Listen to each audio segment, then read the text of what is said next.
Halo teman-teman, kali ini kami akan membawakan sebuah materi yaitu presentasi bisnis. Sebelum itu, kami akan memperkenalkan diri terlebih dahulu. Perkenalkan, nama saya Agatha Jusipinta Putri, nomor absen 1. Perkenalkan, nama saya Agus Adi Surya Artasdana, absen 2. Perkenalkan, nama saya Ana Agung Putri Gita Purna Asari, nomor absen 3. Oke, sekarang kita langsung menuju ke pembahasan materinya. Materi yang pertama adalah tujuan presentasi bisnis. Saat seorang pembicara akan melakukan presentasi bisnis, ia pastinya telah mempunyai tujuan yang akan dicapai, sehingga ia dapat mempersiapkan dirinya dengan baik. Secara umum, presentasi bisnis mempunyai 4 tujuan pokok, yaitu yang pertama, ada menginformasikan pesan-pesan bisnis kepada audiens. Ini adalah tujuan umum dari presentasi bisnis. Pesan yang ingin disampaikan tentunya harus menarik, mudah dipahami dan sederhana, dan hindari presentasi yang membosankan, monoton dan tidak jelas. Lalu yang kedua, ada menghibur audiens. Pembicara harus menyelipkan humor-humor segar saat presentasi, sehingga presentasinya tidak nampak membosankan dan tetap mendapat perhatian dari audiens. Namun, humor yang disampaikan ini harus tetap pada porsinya dan tidak berlebihan. Lalu yang ketiga, ada menyentuh emosi audiens, seperti dengan gaya bicara dan intonasi suara yang menarik, sehingga pembicara dapat menggugah emosi audiens. Lalu yang keempat, ada memotivasi audiens untuk bertindak. Tentunya saat melakukan presentasi, pembicara ingin mendapatkan respon dari audiens sehingga pembicara itu dapat mengetahui apakah audiens telah memahami presentasi yang disampaikan atau tidak, sehingga sangat diperlukan reaksi dari audiens itu sendiri. Materi yang kedua adalah persiapan presentasi bisnis. Sebelum pembicara akan melakukan presentasi, sebaiknya pembicara mempersiapkan hal-hal berikut ini dengan sebaik-baiknya. Yang pertama, ada penguasaan terhadap topik dan materi yang akan disampaikan. Pembicara harus sudah mengetahui apa-apa saja yang nantinya akan disampaikan kepada audiens sehingga tepat sasaran. Lalu yang kedua, penguasaan terhadap alat bantu presentasi dengan baik. Nah, di sini, pembicara sudah harus mengetahui apa alat bantu yang akan digunakan saat presentasi dan bagaimana cara pengoperasiannya, sehingga hal ini tidak akan menghambat presentasi. Lalu yang ketiga, ada menganalisis audiens. Pembicara harus mengetahui siapa sebenarnya yang akan menjadi audiens, seperti dengan kata tanya, apa, siapa, dan bagaimana. Lalu yang keempat, ada menganalisis lingkungan lokasi atau tempat untuk melakukan presentasi. Hal ini akan memudahkan bagi pembicara untuk memilih alat apa yang akan digunakan saat nanti untuk presentasi. Materi yang ketiga adalah alat bantu presentasi bisnis. Ada banyak sekali alat bantu yang dapat digunakan, mulai dari alat yang konvensional hingga alat yang modern.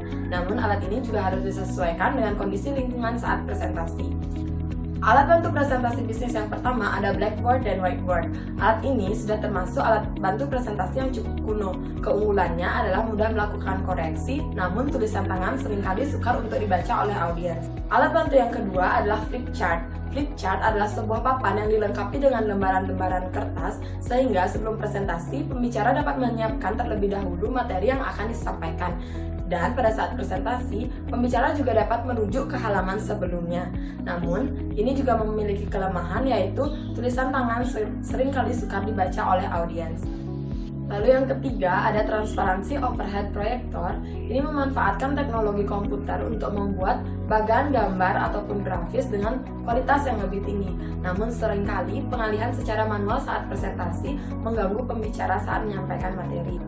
Lalu yang keempat, ada slide. Slide dapat berupa gabungan antara foto dan grafis atau keduanya, di mana pembuatannya cukup mudah namun biaya yang dikeluarkan relatif lebih mahal. Yang kelima, ada papan tulis elektronik, di mana menggunakan motor listrik untuk menggulung layar sehingga muncul bagian bersih yang baru. Namun seringkali pembicara menghadapi kesulitan dalam operasinya. Materi selanjutnya akan saya bahas yaitu VCR atau Video Cassette Recorder. VCR atau Video Cassette Recorder merupakan alat bantu presentasi bisnis dalam format kaset video. Dalam format kaset video terdapat 3 jenis, yaitu PAL, NTSC, dan juga SCAM. VCR ini merupakan sangatlah praktis dan tentunya mudah ditemui di setiap perkantoran. Dan untuk kelemahannya, untuk VCR ini kualitas tampilannya begitu rendah, selain itu dia juga Ketika tampilan banyak orang dia kurang efektif dan diperlukan tenaga khusus sebagai operator video. Selanjutnya ada panel LCD. Panel LCD ini memiliki kesamaan seperti layar komputer jenis laptop, yakni transparan. Panel LCD ini dapat berfungsi jika telah dihubungkan dengan personal komputer, baik itu dalam bentuk desktop maupun portable. Panel LCD memiliki keunggulan, yakni tampilan data secara real time dan juga sangat memungkinkan tingkat interaktifnya semakin tinggi.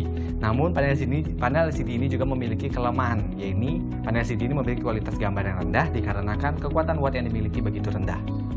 Selanjutnya ada proyektor LCD. Proyektor LCD ini merupakan alat bantu presentasi bisnis yang banyak digunakan oleh organisasi atau lembaga, baik itu bisnis maupun non-bisnis. Proyektor LCD ini dapat digunakan setelah dihubungkan dengan personal komputer, baik itu dalam bentuk desktop maupun portable. Keunggulan dari proyektor LCD ini yakni presentasi bisa dilakukan interaktif dengan audiens, dan kelemahannya yakni di mana LCD versi lama itu menghasilkan kualitas gambar yang rendah dan harga yang begitu relatif mahal. Selanjutnya ada analisis audiens. Dalam melakukan presentasi yang baik, tentunya si pembicara harus mampu untuk melakukan analisis audiens atau audience analysis. Ketidaktepatan dalam melakukan presentasi itu akan membuat si pembicara merasa gagal dan juga kecewa. Oleh karena itu, para pembicara harus mampu menjawab 6 dasar pertanyaan diantaranya. Yang pertama, siapa audiensnya? Hal ini berkaitan dengan kepada siapa si pembicara akan melakukan presentasi. Oleh karena itu, kita harus mampu untuk menganalisis siapa audiensnya. Ada beberapa hal yang perlu kita tinjau dalam menganalisis siapa audiensnya. Di antaranya, kita lihat dari sisi pekerjaan atau jabatan, usia, jenis kelamin, asal daerah, pendidikan, dan sebagainya. Analisis yang kedua yaitu apa yang diinginkan audiens. Untuk melakukan presentasi bisnis yang baik, tentunya kita harus memahami apa yang diinginkan para audiens. Dengan begitu, kita akan melakukan presentasi yang baik dan akan mampu memuaskan para audiens tersebut. Selanjutnya, kapan melakukan presentasi? Untuk melakukan presentasi yang baik, si pembicara itu harus memperhatikan seksama kapan akan melakukan presentasi, baik itu di tanggal, bulan, hari, jam, dan lain sebagainya. Tentunya kita harus memperhatikan jam-jam tertentu, di mana kita telah ketahui dalam satu hari itu terdapat jam-jam di mana audiens itu akan merasa lelah, merasa suntuk, merasa ngantuk, dan terdapat jam-jam di mana audiens itu akan merasa segar. Selanjutnya, mengapa melakukan presentasi? Sebelum kita melakukan presentasi bisnis, si pembicara itu ada baiknya untuk menjawab pertanyaan-pertanyaan mengapa kita harus melakukan presentasi. Nah, tentunya jawaban-jawaban tersebut pastinya sangat bervariasi, bukan? Kita lihat bagi seseorang itu presentasi dilakukan karena ada informasi penting yang memang harus segera diinformasikan. Nah, bagi pemateri yang lain atau bagi pembicara yang lain, itu presentasi dilakukan untuk mempromosikan strategi pemasaran yang baru. Dan begitu juga bagi pembicara yang lain, di mana presentasi itu untuk dilakukan presentasi itu untuk memberikan solusi bagaimana agar dapat mengatasi masalah-masalah yang akan kita hadapi. Selanjutnya yaitu bagaimana melakukan presentasi. Tentunya sebelum kita melakukan presentasi, si pembicara terus memahami bagaimana akan kita melakukan presentasi. Baik itu presentasi akan dilakukan dengan cara berdiri, atau mungkin ada presentasi dengan cara membawa teks ataupun naskah lengkap, menggunakan proyektor LCD ataupun komputer multimedia. Selain itu, presentasi juga dapat dilakukan baik itu menggunakan meja atau menggunakan podium.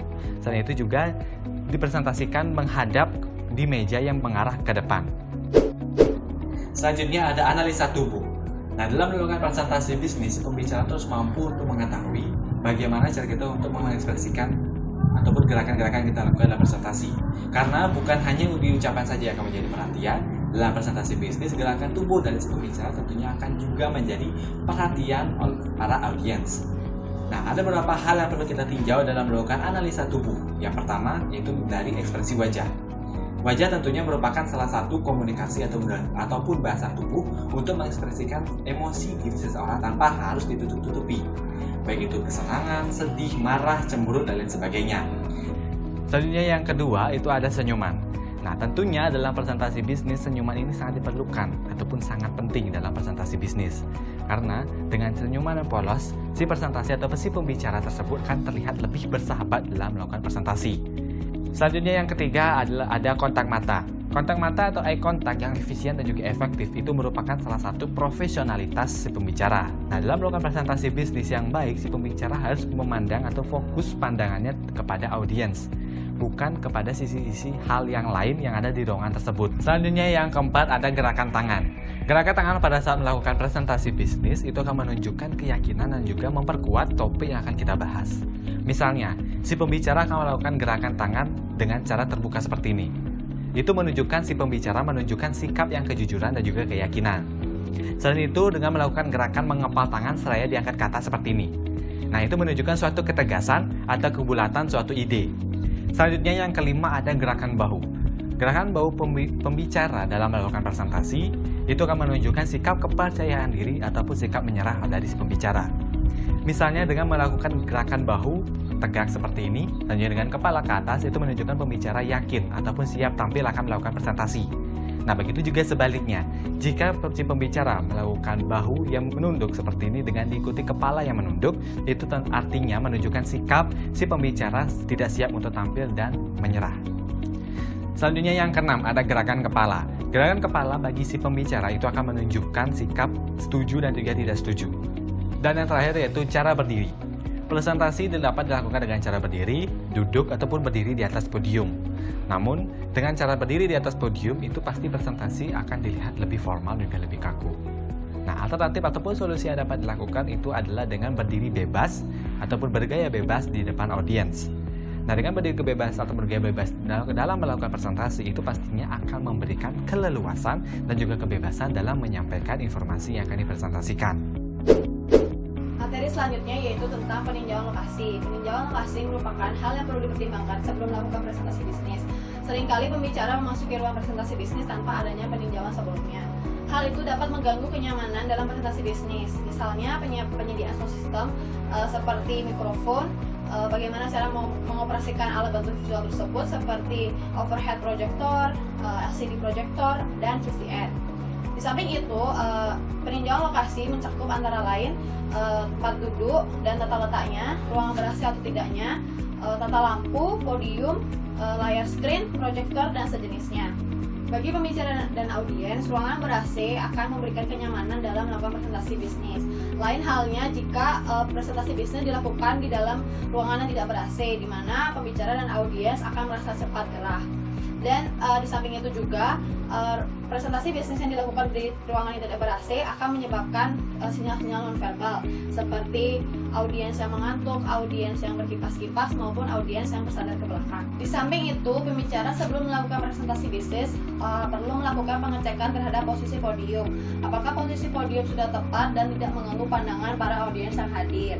Jika posisi podium terlalu tinggi, maka pembicara terkesan tertutup oleh podium. Sebaliknya, jika posisi podium terlalu rendah, maka pembicara harus menyesuaikan tingginya dengan podium dengan cara membungkukkan badannya. Jika ini hal terjadi, ini akan mengganggu pembicara dalam menyampaikan pesan-pesan bisnisnya tersebut. Selanjutnya yaitu percaya diri. Ketidakpercayaan diri seorang pembicara dalam melakukan presentasi bisnis dapat diekspresikan melalui sikap atau perilaku gemetar, bicara terputus-putus, mulut kering, tenggorokan tersumbat, dan tersengal-sengal. Nah, ada beberapa cara untuk mengendalikan hal tersebut. Yang pertama yaitu gemetar. Janganlah mencoba untuk memasukkan tangan ke dalam saku karena itu akan memperparah masalah. Gunakan kelebihan energi tersebut secara positif dengan melakukan gerakan tubuh yang termotivasi oleh apa yang sedang disampaikan pada audiens. Selanjutnya yaitu bicara terputus-putus. Jika saat presentasi bisnis pembicara kehilangan urutan pemikiran atau terputus-putus, hilangkan kontak mata dengan audiens. Ambil nafas dalam-dalam, hembuskan nafas tersebut secara perlahan-lahan sambil melihat catatan-catatan kecil. Selanjutnya, fokuskan diri pada apa yang sedang disampaikan atau dipresentasikan. Selanjutnya, mulut kering. Jika pada saat presentasi bisnis terasa mulut kering, segeralah minta disediakan segelas air minum secara langsung atau tidak langsung. Hindari mengunyah permen atau sejenisnya, karena hal itu dapat mengganggu artikulasi atau pengucapan kata, dan hal itu dapat mengganggu presentasi bisnis yang sedang berlangsung. Selanjutnya yaitu tenggorokan tersumbat. Apabila seorang pembicara saat presentasi bisnis tiba-tiba tenggorokan tersumbat, belajarlah menguap diam-diam sambil turunkan kepala. Atupkan bibir, buka bagian belakang tenggorokan, dan tarik udara masuk lewat hidung. Cara tersebut merupakan latihan untuk melepaskan ketegangan yang terbentuk dalam tenggorokan. Selanjutnya yaitu tersengal-sengal. Jika saat presentasi bisnis pembicara tiba-tiba pernapasannya terganggu atau tersengal-sengal, tundukkan kepala dan alihkan fokus Anda kepada audiens. Lipatkan lengan kiri menyilang ke bagian bawah perut, kemudian bahu, tarik nafas dalam-dalam, hembuskan nafas tersebut melalui bibir. Latihan pernafasan tersebut akan membuat Anda lebih santai. Percaya diri merupakan suatu prasyarat bagi keberhasilan dalam suatu presentasi bisnis. Oleh karena itu, pembicara yang profesional harus mencari berbagai upaya untuk mengembangkan percaya diri. Peter Ursbenders dalam buku Secret of Power Presentation memberikan resep bagaimana pembicara dapat mengembangkan percaya diri. Yang pertama yaitu saat Anda diperkenalkan, tersenyumlah dan pandanglah semua para audiens. Dan kemudian orang yang mengatakan baik kepada Anda jangan menunduk malu. Yang kedua, mulailah perlahan-lahan dengan punggung dan dagu yang tegak. Kemudian percepatlah secara bertahap. Yang ketiga, bukalah presentasi Anda dengan mengucapkan kata yang sungguh-sungguh. Yang keempat, mengakui bahwa Anda lebih tahu tentang topik tersebut daripada pendengar Anda. Yang kelima, pakailah pakaian Anda yang terbaik. Yang keenam, hiasi wajah Anda dengan senyuman. Maka tubuh Anda pun akan merasa positif. Dan teruslah berkata kepada diri Anda bahwa betapa nyamannya diri Anda. Materi selanjutnya yaitu tentang berlatih presentasi bisnis.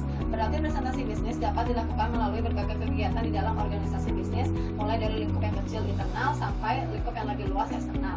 Dalam lingkup kecil misalnya tentang usulan rancangan produk baru dan peningkatan efisiensi kerja karyawan.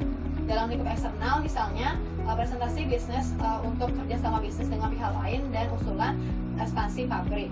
Agar presentasi yang dilakukan oleh pembicara sesuai dengan sasarannya, ada beberapa hal yang perlu diperhatikan. Yang pertama yaitu identifikasi audiens. Langkah pertama sebelum melakukan presentasi bisnis adalah mengidentifikasikan audiens Anda. Audiens Anda bisa saja dari kalangan manajer, kepala departemen, supervisor, ataupun karyawan. Pemahaman terhadap audiens secara tepat akan mempermudah pembicara dalam melakukan presentasi bisnis. Yang kedua, menyiapkan pokok-pokok pikiran. Langkah yang perlu diperhatikan adalah menyiapkan pokok-pokok pikiran apa saja yang ingin disampaikan pada saat presentasi bisnis dan menyiapkan poin-poin penting apa saja yang ingin disampaikan pada saat presentasi bisnis. Yang ketiga, menulis teks secara lengkap. Penulisan teks secara lengkap akan menambah percaya diri bagi pembacanya.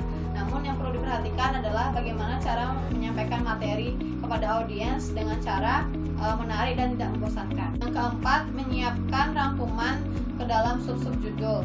Cara lain yang dapat dilakukan adalah membuat rangkuman naskah secara garis besarnya. Dalam rangkuman harus berisi poin-poin penting apa saja yang ingin disampaikan dan dapat dikembangkan sampai ke dalam sub-sub. Yang terakhir, menulis ke dalam kertas berukuran kartu pos. Cara yang terakhir ini dapat dilakukan dengan cara menulis poin-poin yang penting apa saja yang ingin disampaikan ke dalam kertas berukuran kartu pos. Hal ini dapat dilakukan khususnya bagi mereka yang sudah berpengalaman dalam menyampaikan presentasi bisnis kepada audiens. Sekian presentasi dari saya. Terima kasih. Nah, sekian presentasi dari kami. Terima kasih karena teman-teman telah menyimak dengan sangat baik. Semoga apa yang kami sampaikan dapat dipahami dan berguna bagi kalian semua. Sampai jumpa.